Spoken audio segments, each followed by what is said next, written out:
Charles Lamb. Charles Lamb was a prominent English essayist, poet, and antiquarian, celebrated for his literary contributions, particularly his essays of Elia, and his collaborative effort with his sister Mary Lamb in co authoring Tales from Shakespeare. He was a central figure in the literary circles of his time, closely associated with Samuel Taylor Coleridge, Robert Southey, William Wordsworth, and William Hazlitt. E.V. Lucas, his principal biographer, described Lamb as the most lovable figure in English literature. Lamb's early education took place at Christ's Hospital, where he studied until 1789. It was during his time there that he became friends with contemporaries like Samuel Taylor Coleridge and Leigh Hunt. In 1792, he secured a clerkship at East India House, the headquarters of the East India Company, where he remained employed until his retirement in 1825. In 1796, Lamb's life took a tragic turn when his sister, Mary, in a fit of madness, killed their mother. Charles Lamb displayed remarkable courage and loyalty by taking on the responsibility of caring for Mary.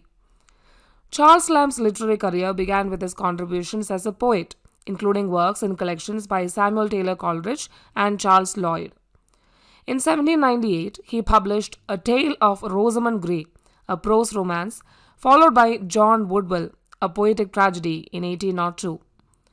His poem, The Old Familiar Faces, remains one of his best-known works, while On an Infant Dying as Soon as It Was Born, published in 1828, stands out as his finest poetic achievement. In 1807, Charles and Mary Lamb co-authored Tales from Shakespeare, which retold the Bard's plays for a young audience. Their collaborative efforts continued in 1809 with Mrs. Leicester's School, a collection of stories purportedly told by pupils of a school in Hertfordshire. In 1808, Charles Lamb published The Adventures of Ulysses, a children's adaptation of Homer's Odyssey. In addition to his creative works, Lamb made significant contributions to literary criticism. In 1808, he published Specimens of English Dramatic Poets Who Lived About the Time of Shakespeare, a selection of scenes from Elizabethan dramas that left a notable impact on 19th century English verse. He also provided critical papers on Shakespeare and William Hogarth for Leigh Hunt's Reflector. Lamb's style of criticism often took the form of marginalia, reactions, and responses characterized by brief comments that were elegantly phrased but rarely argued in a traditional sense. One of Charles Lamb's most renowned achievements was his collection of essays published under the pseudonym Elia in the London Magazine, which was founded in 1820. These essays are marked by their highly personal and mannered style, serving to create and define the persona of Elia. Lamb's writing, while at times deceptively simple, is never plain. The essays display humor, pathos, and whimsy, invoking old acquaintances, childhood memories, and scenes from his life. Beneath the whimsical surface, Lamb's essays exemplify the romantic movement, akin to the works of Coleridge and Wordsworth. Elia's affection for urban and suburban themes foreshadows the writings of Charles Dickens. Notably, his essay on the artificial comedy of the last century, published in 1822, helped rekindle interest in Restoration comedy and foreshadowed the ideals of the aesthetic movement in the late 19th century.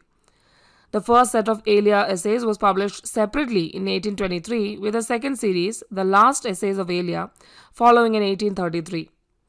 Among Charles Lamb's selected works, Blank Verse, A Tale of Rosamund Grey and Old Blind Margaret, John Woodville, Tales from Shakespeare, The Adventures of Ulysses, Specimens of English Dramatic Poets Who Lived About the Time of Shakespeare, On the Tragedies of Shakespeare, Witches and Other Night Fears, The Pawnbroker's Daughter, Eliana, Essays of Elia, and The Last Essays of Elia continue to be cherished and celebrated contributions to English literature. Tales from Shakespeare.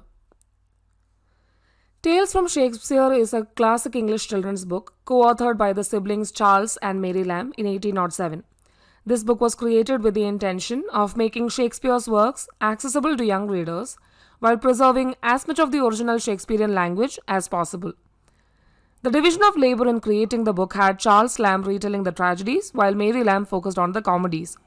The Lambs made the deliberate choice to omit the more intricate historical plays, including all Roman themed works. Adapting those they did include to suit the sensibilities and comprehension level of young children without resorting to outright censorship. While they maintained the essence of Shakespeare's stories, they did remove subplots and sexual references. The preface of the book was jointly written by the Lambs. It is worth noting that in early editions, Mary Lamb's name did not appear on the title page. Her authorship of the comedies became more prominently recognized in later editions, and by the 7th edition in 1838, her name was included.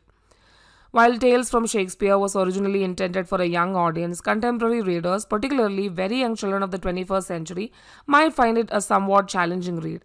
For modern readers, there are more contemporary adaptations and summaries available. However, what makes the Lamb siblings' work stand out is its commitment to preserving the essence of Shakespearean's original text.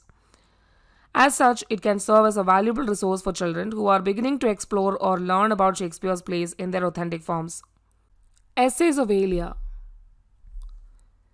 Essays of Elia is a collection of essays authored by Charles Lamb. This compilation was first published in book form in 1823, and a second volume titled Last Essays of Elia was issued in 1833.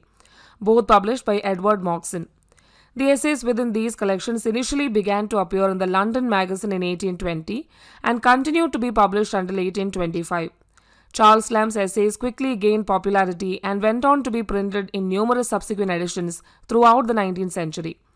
His essays are beloved for their personal and conversational tone, endearing him to many readers. It is said that these essays established Lamb in the title he now holds, that of the most delightful of English essays. Within these essays, Lamb assumes the pseudonym Elia, and he humorously refers to his sister Mary as Cousin Bridget. The name Elia originated from an essay about the South Sea House, where Lamb had worked years earlier. Elia was the last name of an Italian co-worker from that time, and the pseudonym stuck. American editions of both the essays and the last essays were published in Philadelphia in 1828. During this period, American publishers were not constrained by copyright laws and frequently reprinted materials from English books and periodicals. Consequently, the American edition of the last essays preceded its British counterpart by 5 years. Critics have noted the influence of earlier writers on Lamb's writing style, particularly Sir Thomas Browne and Robert Burton, who were instrumental in shaping Lamb's unique style. Lamb's contemporary and acquaintance Thomas de Quincey was similarly influenced by these writers. Some of Lamb's later essays, written in the same style and spirit, were collected under the title Eliana.